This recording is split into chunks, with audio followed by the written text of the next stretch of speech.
Welcome back guys. Hi, this is Sunil, PhD scholar, JRF in education.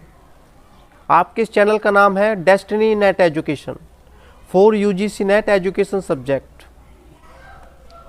हमने अपनी पिछली classes में किया कि इन सर्विस टीचर एजुकेशन के लिए डिफरेंट लेवल पर डिफरेंट एजेंसीज काम करती हैं। तो आज हम जानेंगे डिस्ट्रिक्ट लेवल पर जो एजेंसीज काम करती हैं। तो उनका एक पार्ट है सर्व शिक्षा अभियान SSA। तो ये जान लेते हैं सर्व शिक्षा अभियान की शुरुआत कहाँ से होती है। इन 1998 जयपुर में एक मीटिंग होती है और इस मीटिंग में सभी स्टेट्स के एजुकेशन मिनिस्टर शामिल होते हैं। वहाँ एक चर्चा का विषय होता है कि आपकी जो प्राइमरी एजुकेशन है, एलिमेंट्री एजुकेशन है, उसके ढांचे को कैसे मजबूत बनाया जाए। तो उसका कंक्लूजन निकल के आता है कि सर्व शिक्षा अभियान का गठन किया जाए। जैसा कि आपको पता है, सर्व शिक्षा अभियान का जो नारा है सब पढ़ें सब बढ़ें, मतलब सभी के लिए शिक्षा हो। ऐसा कोई भी स्टूडेंट्स बच्चा ना बचे जो पढ़ने से वंचित रह जाए। आइए अब जानते हैं सर्व शिक्षा अभियान के बारे में कुछ इंटरेस्टेड फैक्ट। आपको पता है इसके जो फाउंडर हैं, इसके जो जन्मदाता हैं, वो पूर्व प्रधानमंत्री अटल बिहारी वाजपेयी जी हैं।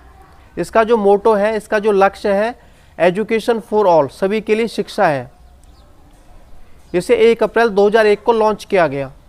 यदि आप इसकी वेबसाइट को विजिट करना चाहते हैं तो इसकी वेबसाइट का नेम है hyper text transfer protocol www.ssa.nic.in। आइए अब जानते हैं सर्व शिक्षा अभियान आखिर है क्या। सर्व शिक्षा अभियान एक इंडियन गवर्नमेंट प्रोग्राम है। किसके लिए? For achievement of universalisation of elementary education in a time bound manner. अब देखो यहाँ एलिमेंट्री एजुकेशन वर्ड का प्रयोग किया गया है। एलिमेंट्री एजुकेशन से मतलब होता है कि सभी के लिए शिक्षा, कोई भी बच्चा शिक्षा से वंचित ना रह जाए, शिक्षा सभी के लिए हो इन ए टाइम बाउंड मैनर। और इसे प्राप्त करने का जो लक्ष्य था वो 2010 रखा गया। अब बात करते हैं according 86th amendment 2002। 86th amendment में इसे फंडामेंटल राइट घोषित कर दिया गया आर्टिकल 21A के अकॉर्डिंग। पहले आर्टिकल 21A के अकॉर्डिंग जो ये था, ये फंडामेंटल ड्यूटी थी, लेकिन बाद में से मौलिक अधिकार बना दिया गया। किसके लिए? To provide free and compulsory education to the age group of 6 to 14 years. कि जो बच्चे 6 से 14 वर्ष की आयु के बीच हैं उनको फ्री एंड कंपल्सरी एजुकेशन प्रदान की जाए, ये उनका मौलिक अधिकार है। और इसके जो फाउंडर हैं पूर्व प्रधानमंत्री अटल बिहारी वाजपेयी जी हैं। और सर्व शिक्षा अभियान का जो लक्ष्य था वो 2010 तक प्राप्त करने का था स्टार्टिंग में, बाद में से 2012 कर दिया गया। और इसका जो लक्ष्य है educate all children between the age 6 to 14 years by 2010। It is an opportunity for promoting social justice through basic education. और ये समाज के लिए एक मौका है सामाजिक समानता लाने का। किसके थ्रू? बेसिक एजुकेशन के थ्रू।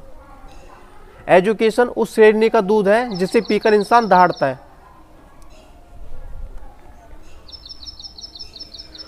जो आपकी सर्व शिक्षा अभियान है वो केंद्र सरकार और राज्य सरकार के बीच एक भागीदारी है कि सेंट्रल गवर्नमेंट कितना फाइनेंशियल फंड देगी और स्टेट गवर्नमेंट कितना फाइनेंशियल फंड देगी। तो 1 by 1 हम इनकी स्टडी करेंगे। आइए जानते हैं।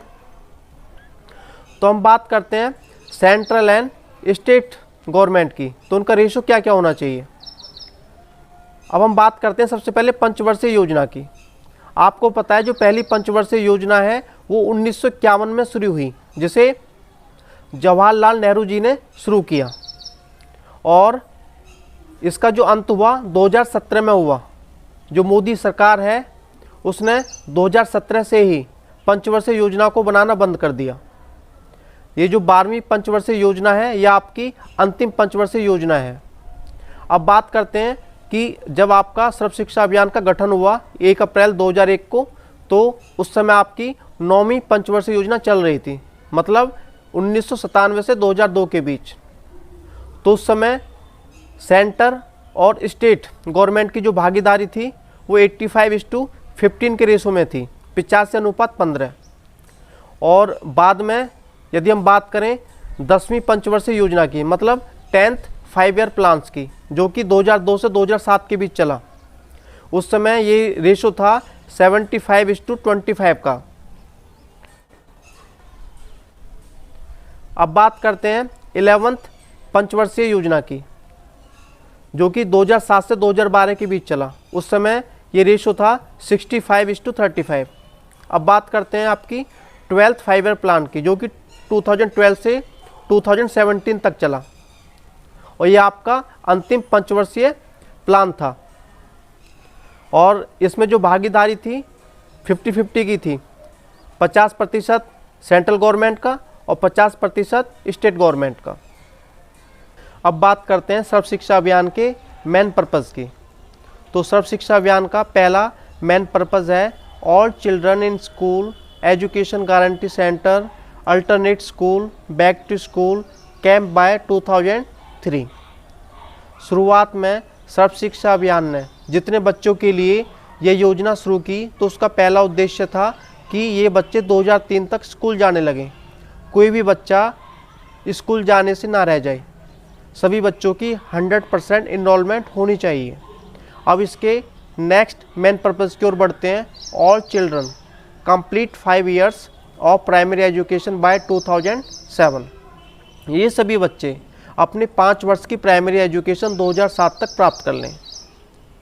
इसका नेक्स्ट मेन पर्पज़ है कि ये सभी बच्चे अपनी एलिमेंट्री एजुकेशन, मतलब 8वीं क्लास तक की शिक्षा 2010 तक प्राप्त कर लें। इसके अलावा इसके और भी मेन पर्पज़ हैं, जैसे कि समाज में जो सामाजिक असमानता फैली हुई है और जो लिंग भेदभाव है उसको समाप्त कर दिया जाए, और जो सार्वभौमिक शिक्षा का लक्ष्य है उसे 2010 तक प्राप्त कर लिया जाए।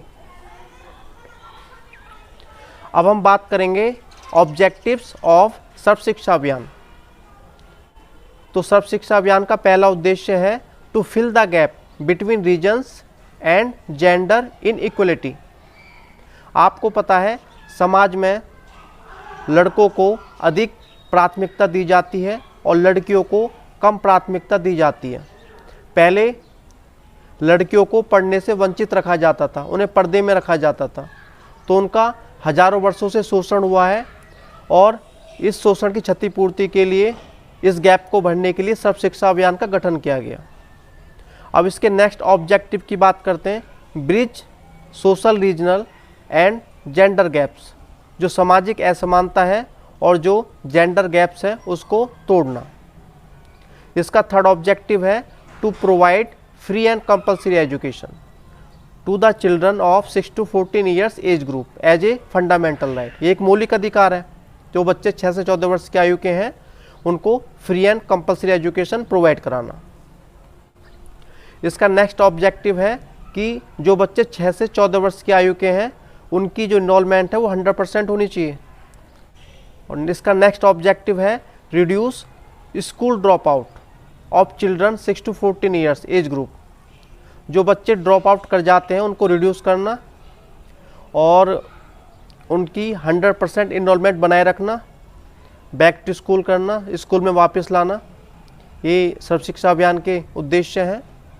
इसका नेक्स्ट ऑब्जेक्टिव है to inculcate value based learning. Inculcate means मन में बसा देना किसी चीज़ को, तो बच्चों के मन में बसा देना कि ये जो लर्निंग है ये वैल्यू बेस्ड है, ये जीवन कौशल से संबंधित है। इसी टाइप से हम इसके एजुकेशनल फैसिलिटीज़ के बारे में बात करेंगे। इसकी जो पहली फैसिलिटी है वो है there should be 1 teacher for every 40 children in primary and upper primary school. हम प्राइमरी और अपर प्राइमरी स्कूल की बात कर रहे हैं कि प्रत्येक 40 बच्चों पर एक टीचर होना चाहिए। इसी टाइप से there should be 1 primary school in 1 kilometre distance of child home.